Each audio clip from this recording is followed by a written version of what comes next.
Hello friends, എല്ലാവർക്കും നമസ്കാരം. ഞാൻ നിങ്ങളുടെ സ്വന്തം ചിന്നു ആണ് കേട്ടോ. അപ്പൊ നിങ്ങൾ ഓർക്കുന്നുണ്ടായിരിക്കും ഈ ചാനലിൽ എന്താണ് ചിന്നുവിന് കാര്യം എന്ന്. അപ്പൊ ഇനി മുതൽ നമ്മൾ ഈ ചാനലിലും വീഡിയോ ചെയ്യുന്നുണ്ട്. നിങ്ങളുടെ ഇഷ്ടവിശേഷങ്ങളുമായിട്ട് ഞാൻ എത്തുന്നുണ്ട്. അപ്പൊ നമ്മുടെ ജിൽ ജിൽ ചിന്നുവിൽ സപ്പോർട്ട് ചെയ്യുന്ന എല്ലാവരും നമ്മുടെ ഈ ചാനലിലും സപ്പോർട്ട് ചെയ്യുക. അപ്പൊ നമുക്ക് ഇതിലൊരു എന്താ പറയാ 55K സബ്സ്ക്രൈബേഴ്സ് ഉണ്ട്. എന്നിരുന്നാൽ പോലും നമ്മൾ കുറച്ച് ദിവസങ്ങൾ അല്ലെങ്കിൽ മാസങ്ങളായി വീഡിയോസ് ഇട്ടിട്ട്, അതുകൊണ്ട് തന്നെ ഇപ്പം ഒത്തിരി റീച്ച് ഒന്നുമില്ല. പതുക്കെ പതുക്കെ നമുക്ക് ഈ ചാനൽ ഒന്ന് കയറ്റിക്കൊണ്ട് വരണം. നിങ്ങളുടെ ഇഷ്ടവിശേഷങ്ങൾ നമ്മൾ ഇതിൽ ഇടുന്നുണ്ട്.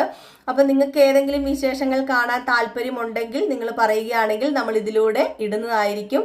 ജിൽ ജിൽ ചിന്നുവിൽ രേവതിയുടെയും സച്ചിയുടെയും കഥ, ഗൗതമിന്റെയും നന്ദയുടെയും കഥയാണെങ്കിൽ ഇതിൽ നിങ്ങൾക്ക് ഏതൊക്കെ കഥ കാണാനാണ് ആഗ്രഹം ഒന്ന് കമന്റ് ചെയ്തോളൂ. നമുക്ക് ഈ ചാനലിലും നമ്മുടെ ഇഷ്ടവിശേഷങ്ങൾ പങ്കുവെക്കാൻ എത്തുന്നതായിരിക്കും കേട്ടോ. അപ്പൊ എല്ലാവരും സപ്പോർട്ട് ചെയ്യുക. അപ്പൊ നെക്സ്റ്റ് ഒരു വീഡിയോ ആയിട്ട് കാണാം. അതുവരെ എല്ലാവർക്കും ടാറ്റാ, ബൈ ബൈ.